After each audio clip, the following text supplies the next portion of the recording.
Hey Colm, today is my first time to do an interview with you, although I have done loads of interviews with other spokespeople of Oxfam over the years, including your CEO Jim Clarkin.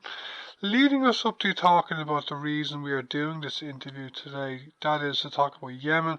Could you tell me a bit about your job and your experience in general working in the humanitarian sector?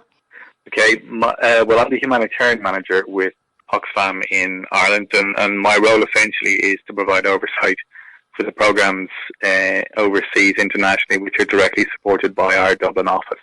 So that would include countries such as Yemen, Syria, Democratic Republic of Congo, South Sudan, so a range of countries across the world experiencing or vulnerable to crisis at any one time. And do you actually travel to these countries sometimes? We do in so far as possible.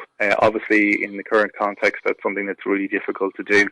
But certainly, for the most part, we would always try and visit programs that we're supporting. We always find that it provides us with a much greater knowledge and insight into what is actually happening on the ground. It's very hard to talk about a crisis when you haven't actually been there, and it's very hard to support programs in an informed way if you've never actually been there. So we always find it's good to have that direct contact with our staff on the ground, and every trip is always a learning experience. I always tell my colleagues that the one thing that I never have a trip that feels like a repetition of a trip I've done before. There is always new learning every time we visit somewhere, and always, an opening of your eyes to something that you had been blind to previously. So it's always a learning experience, and every context is very different. Okay, and where have you seen over the last few years the most human tragedy in the countries that you work in?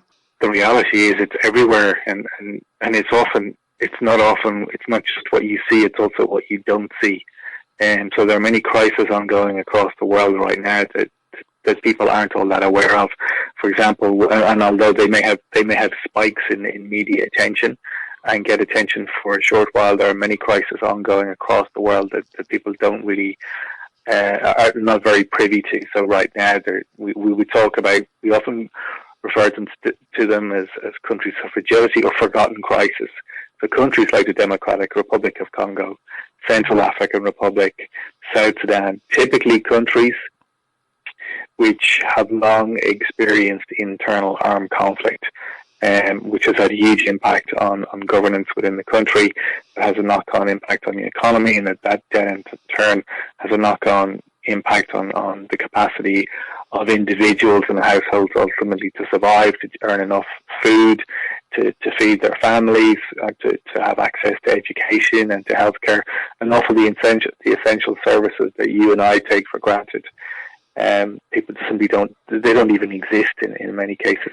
So what I'd say is that there are crises everywhere all the time, ongoing, whether we're aware of them or not. One that came up to the fore last year was the large number of people leaving Venezuela. People literally, due to dire economic circumstances, simply got up and left on foot, left Venezuela and crossed into Colombia and onward to other countries across South America. So we were supporting a program there. Democratic Republic of Congo, a country with protracted armed conflict, huge numbers of armed groups, very poor health infrastructure, has had 2 large-scale Ebola outbreaks in recent years. Conflict in South Sudan, food insecurity, a regular issue there we see time and time again. And of course, Yemen and Syria in the Middle East, and Yemen right now, where, a country of 30 million people, where about 20 million right now need over 20 million people need humanitarian assistance, and it's estimated about 10 million are literally living on the brink of famine. Okay, that's the reason we're doing this interview today, to talk about Yemen.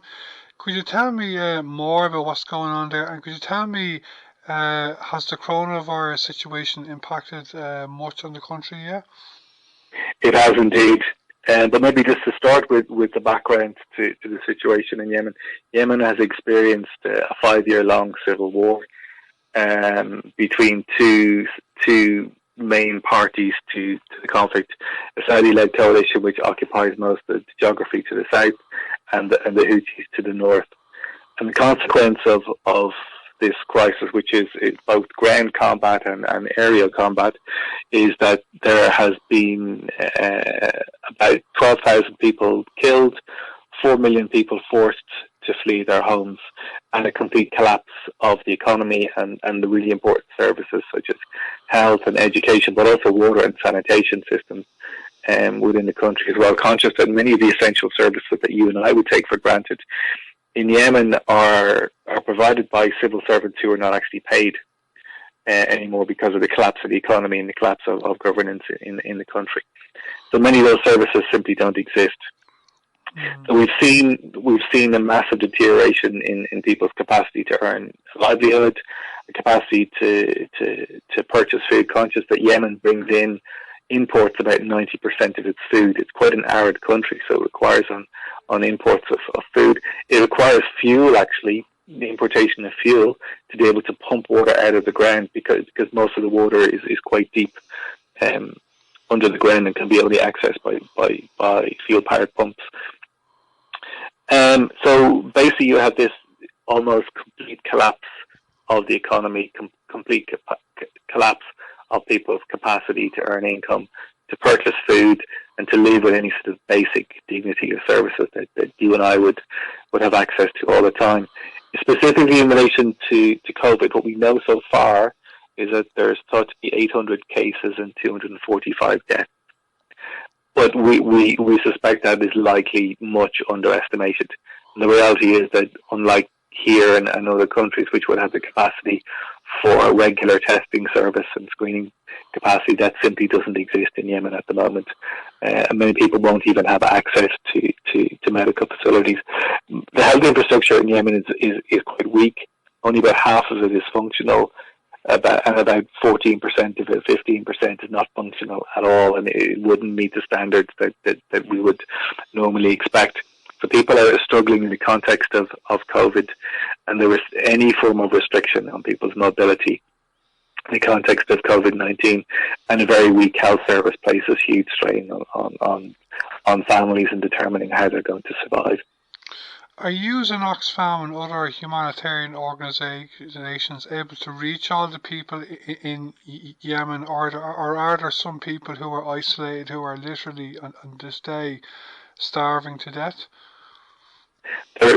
What I would say is we can't reach all of the people all of the time, in part because we don't have the resources to do it, but in part because there are also mobility into the country and within the country can be quite restricted. So, for example, there aren't a huge number of flights. There are no commercial flights that go into Yemen. Most of them are specialist humanitarian air services within the country, and so it's difficult both to get materials into the country, but also to get staff into the country. And in the context of COVID-19, there was a reluctance to bring any staff in, only to bring staff out. So in the context of rising humanitarian crisis, reduced humanitarian funding and reduced number of staff, it's a huge pressure on our local staff in particular to carry this extra burden. It's not always static, it changes from time to time, but as a general rule, access into the country and access within the country is a challenge that we're always trying to overcome. And are people starving to death now in the country, or is that just a fear for the short-term future? I think we as an international community, we have become rather complacent to the idea that any country that anybody could starve to death in a country. But the conflict in Yemen has been going on so long, and particularly in a country which needs to import 90% or anywhere between 80 to 90% of its foodstuffs. There have been warnings that a potential famine in Yemen could be almost biblical, and I think they're not just talking about it in Yemen, but in other countries across the world also, simply because of the economic impact of COVID-19. But just to give you the stark statistics, Yemen has a population of 30 million people. 24 million of that 30 million people need some form of assistance to survive. And of those 30 million, 10 million people are thought to be on the brink of famine, which means that at that point where it's not too late for us to prevent it, but we need to react now in order to prevent it. We can't wait any further. Okay, before we move on and talk about what you and Oxfam are calling for, am I right in saying that the locust situation is also in Yemen, or is that not in Yemen, or what's the story?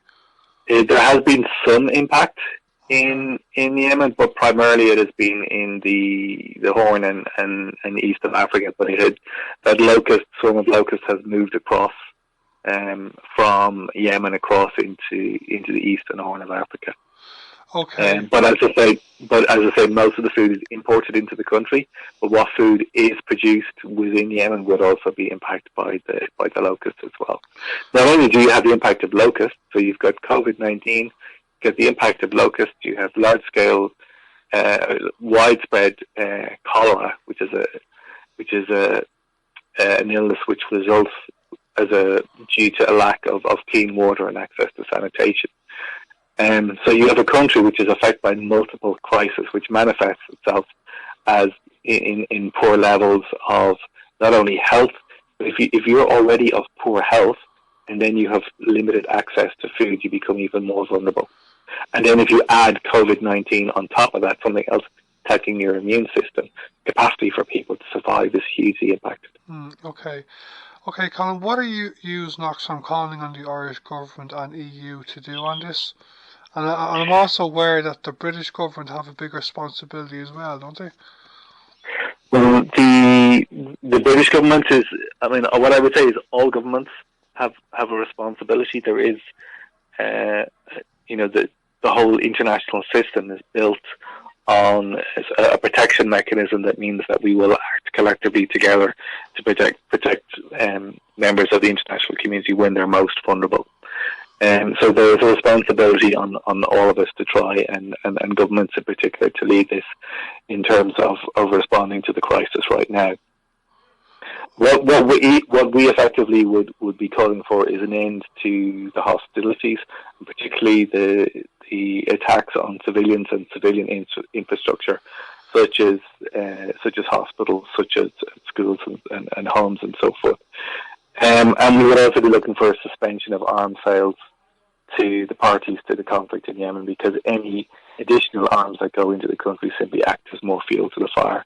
So we'll be looking for an end to the hostilities and a negotiated and inclusive peace that includes the perspectives and the needs and respect for the rights of everybody in Yemen. We're also calling for an increase in aid. The ask right now, and these are astronomical figures, which are often hard to grasp, but the international community estimates that about $2.5 billion is required to meet the humanitarian needs in Yemen right now. And that really just gives you the sense of scale, but also, not only do we need this year, but we need it now. We need it quickly so we can start to get the items that we need and organise our distribution as quickly as possible. We also, was one thing to have the funding, but then we also need to have the access. You mentioned earlier, we don't have access to all of the people all of the time, but we do need to be able to move freely across the country and to reach many of those who are most vulnerable. I was in Yemen early last year, and one of the things that really struck me is that many of those who've been forced to flee their homes, there's over 4 million people, they don't like to gather in groups. They like to disperse themselves simply because they feel that they're less immune to attack if they disperse themselves. So if they gather as a group close together and if there's artillery or somebody tries to bomb them from the air, they're a relatively simple target. But if they're dispersed across the ground, it's much more difficult for them to be targeted. So we're calling for increased access, so that we can reach those, we can reach all of those in need, but especially those who are in most remote locations and may not have received assistance for some time. I know you and Oxfam don't get involved in the politics side of things, but because I don't know much about this, but like a lot of people are saying that the British government are fueling one side of the conflict. I'm just wondering, is there any kind of reasonable explanation the British government have to be doing this? Well, and this pertains, I guess, to all of those who sell arms to all parties to the conflict, that there was a financial gain to it. Okay. British arms sales so far over the course of the conflict is estimated to be over $6 billion. So you can see the level of which is 3 times the amount of funding they were asking for in terms of humanitarian assistance. So you start to see the sort of numbers and statistics that inform this crisis. But we would stress to all of those selling arms to the parties to the conflict, not to do so on the basis that they're simply feeding the fire, and to remind everyone of the responsibility under the International Arms Trade Treaty rules, which mean that you don't sell arms to those who are likely to misuse them, and that includes violating international norms or laws that protect people during times of armed conflict, which specifically states that civilians and civilian infrastructure should never be targeted. Okay, Colm, to come towards the end of the interview, along with donating money to Oxfam and shopping in your shops, is there anything else our listeners can do to help Yemen on the humanitarian situation in the country? I think one of the most important things is to keep this visible, not let it become another forgotten crisis, because it very much risks becoming so amongst all of the competing news items across the world at the moment. But it's very important that we keep this visible and to the fore, and that we ask our politicians, in particular, and our political leadership, to take the necessary actions to have voice for those who are suffering in Yemen. This is especially pertinent now that Ireland has secured one of the temporary seats at the UN Security Council, and we would hope that Ireland, which has always been a strong advocate for the protection of the most vulnerable, will be able to use that platform